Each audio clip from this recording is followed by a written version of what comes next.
Battle tested versus premium. Which flexible specialty is the more useful one? We're going to take a look at that here.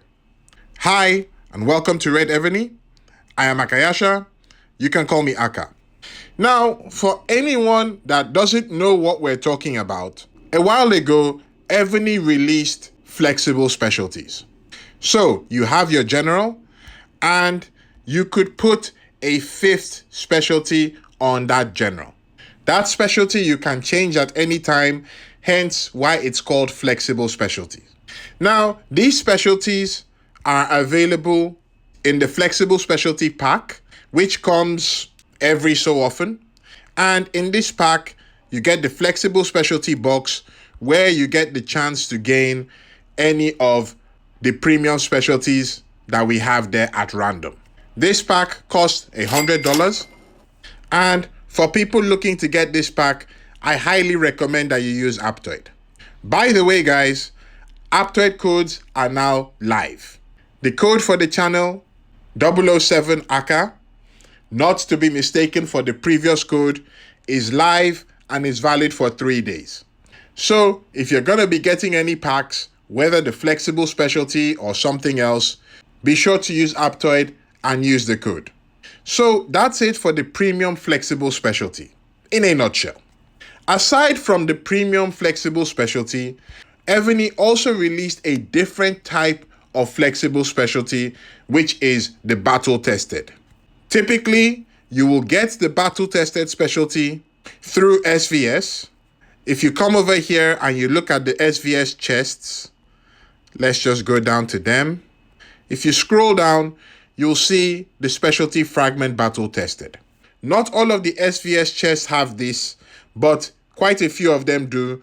So if you make it all the way to the end for the chests, you will get a good number of fragments. For you to get one battle tested specialty, you need 10 fragments, which is pretty straightforward and cool. Aside from server war though, you can also get the battle tested specialty through Dawn of Civilization. At the very end, if you scroll down here, you get 10 battle tested fragments if you make it to the 50th level of Dawn of Civilization. So that's the quick breakdown. Now, when you have these flexible specialties, you can upgrade them. You can increase their level, you can increase their stats and upgrade them. If we take a look at this one here, you have the basic and the quality attributes. Now, when you increase the stats, it increases the stats of the basic attributes. And when you upgrade them, it increases the quality attributes.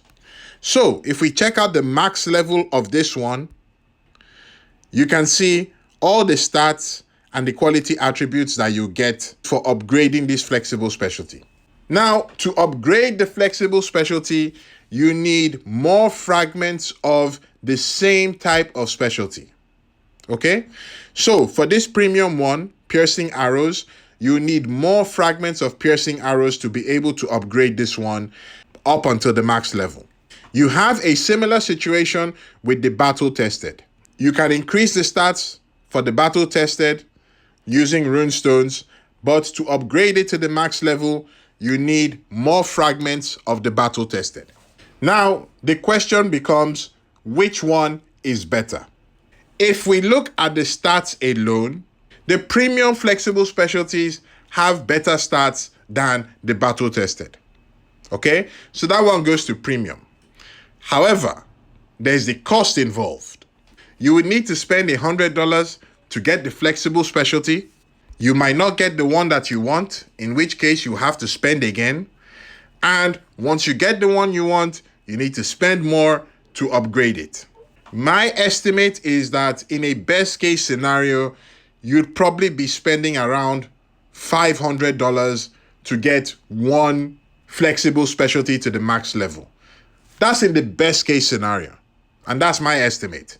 Tell me if you have different experiences in the comments below. For the battle tested, there is no direct monetary cost involved. All you need to do, get the rewards in SVS, and if you want a pretty much completely free option, get the fragments from Dawn of Civilization. So in terms of cost, the battle tested is better. However, there are, shall we say, certain risks involved when you are trying to go for battle tested fragments.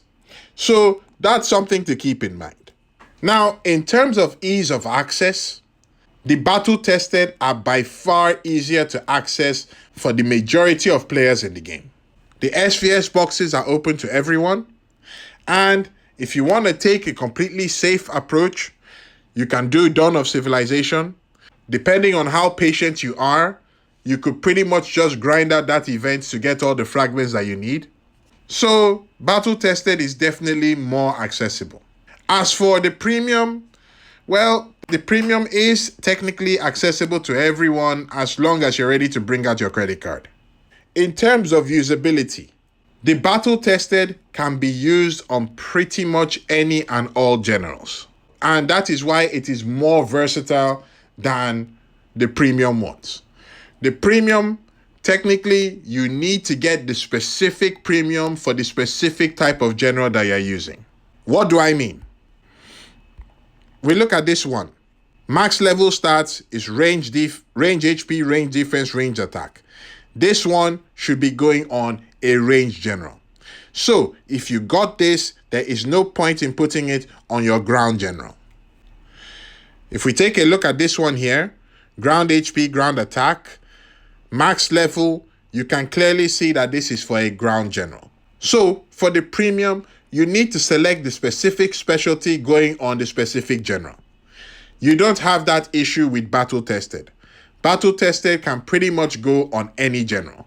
If we come to my inventory, we can see that I have one premium, which I got the very first time it was offered when the pack was $5 and not $100. So I have this one. As you can see, this is mounted for a mounted general. I will increase the stats at some point and put it on my mounted general. But for the battle tested, as you can see, I have it on my wall general. I have gone through SVS a few times, gotten enough fragments to upgrade it to the highest level, and there it is on my wall general. I haven't quite finished increasing the stats yet, but as we can see, it's at 86 out of 100, which is pretty okay for me right now. I'll finish this off later when I have more of the 4th runestone. And the other good thing about the battle tested is that once you get one like this that is completely maxed out, you can still get another and upgrade it. So as you can see here, if we look at my generals, you can see that I have one battle tested on my George Dewey, and I have another battle tested on my Assistant General Leo III. And as you can see here, both of them are active. So that's something that you can do. You can get as many battle tested as you need for your generals and upgrade them, provided that you can get enough fragments to upgrade all of them.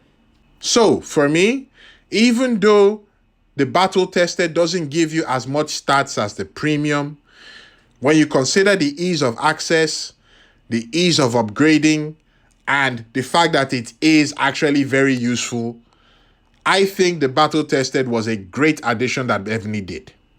I honestly do. It's probably one of the best additions that they've done this year. So if you're willing to pay for the premium option, that's perfectly fine. Again, remember, Aptoid code 007ACA and get the flexible specialties that you want. Once you're able to upgrade these to the max level, the buffs that you get are actually very significant. Okay? So that if you want to go that option, that's perfectly fine. But for most players, I would say if you can't get your hands on the premium, the battle tested is an awesome option. I would recommend that you go for that.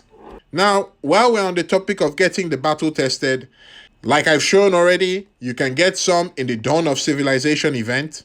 And I know for a fact that there are still some players that struggle with completing this event. So the next video that I'm going to be putting out would be showing how to easily clear the dawn of civilization, so that you can get to the final level and get your battle-tested fragments. That's all for me, guys. Thank you very much. Aka signing out.